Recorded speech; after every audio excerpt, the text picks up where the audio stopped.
আসসালামু আলাইকুম। নিশ্চয়ই আল্লাহর রহমতে সবাই ভালো আছেন। আলহামদুলিল্লাহ আমিও ভালো আছি। তো আজকে ভয়েস দিতে আইসা আমি একা একা হাসতে হাসতে শেষ কেন হাসলাম আপনাদের সাথে একটু শেয়ার করবো। তা আমার মেয়ে কিন্তু লাউ শাক আর রেডি করতেছে, ভর্তা খাবে। আর এখানে আমি রান্না করবো। তো প্রথমেই তো কালীবাউস মাছ মনে হয় এগুলা। কালীবাউস মাছ দিয়া আলু দিয়া টমেটো দিয়ে রান্না করবো আর হচ্ছে শুটকি রান্না করবো। তো আসলে মাছগুলা প্রথমে ভাইজা নিলাম, তারপরে তরকারিটা বসাবো আর কি। তো আসলে কেন হাসতাছি, আসলে আপনারা তো শুধু আমার রান্না করি ওই রান্নার ভিডিওটা দেখেন, তবে আশেপাশে কিন্তু আমার অনেকেই থাকে।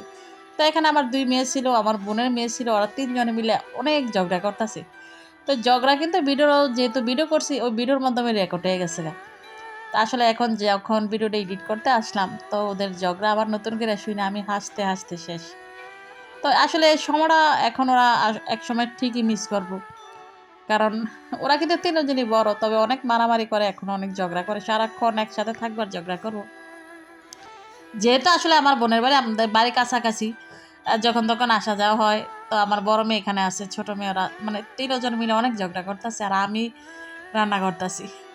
তো একা একা অনেক হাসলাম যে আসলে একটা সময় একেকজন একেক জায়গায় থাকবে, এই সময়টা ওরা অনেক মিস করবে যেমন এখন আমরা মিস করতেছি। আমাদেরও খালাতো বোন আছে, অনেকটা দূরে থাকে, দেখা গেছে মানে যার যার ঝামেলা একসাথে হইতেও পারি না, বছরে 2 একবার একসাথে হই, তারপরে ওই পুরনো গল্প নিয়ে বসি আর কি। তো দেখেন আপনাদের সাথে কথা বলতে বলতে মাছ রান্না শেষ করলাম, তো এখন ওই শুটকি রান্না করবো। তো বেগুন আর আলু দিয়ে শুটকি রান্না করতেছি। তো শুটকিটা দেখেছে আমার মেয়ে খুব পছন্দ করে, আমিও তো পছন্দ করি। তো মাঝে মাঝে শুটকি রান্না করা হয়। তো আজকে শুধু বেগুন আর আলু দিয়ে শুটকি রান্না করবো। তো এই যে তেলের মধ্যে কিন্তু ভালোভাবে কষিয়ে রান্না করা হয়েছে, তারপরে ধনেপাতা দিয়ে নামাই নিব।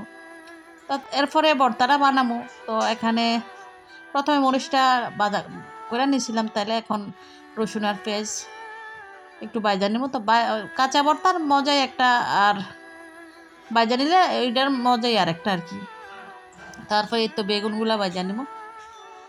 তো সব কিছু একসাথে কইরা ভর্তা করতে পারলে কিন্তু খাইতে ভালো লাগে। তবে আমার মনে হয় যে ভর্তা করতে একটু ঝামেলা লাগে আমার।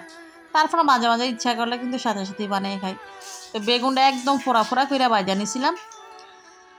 আর সাথে কয়েকটা লাউ পাতা আমার মেয়ে একদম ভালোভাবে ধুইয়া তারপরে কাইটা দিয়েছিল। তো লাউ পাতাটা একদমই দেখেন কতটুকু হয়ে গেছে। তো সাথে কয়েকটা ধনিয়া পাতা দিয়ে নিলাম।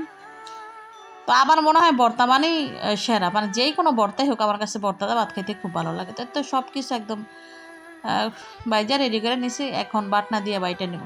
তবে এই বাটনাটা আমার অনেক উপকার হয়েছে, মানে বইসা মানে পাটায় বাটার চেয়ে যেভাবে দাঁড়ায় থেকে করি এটা খুব সুবিধা হয় আমার কাছে মনে হয়।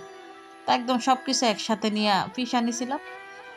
তো দেখেন ভর্তা এখন আবার দেখা গেছে ভিডিওর মাধ্যমে দেখে কিন্তু আমার এখন মন চাইতেছে আবার এখন ভর্তা দিয়ে ভাত খাই আর কি। মাঝে মাঝে এরকম হয়।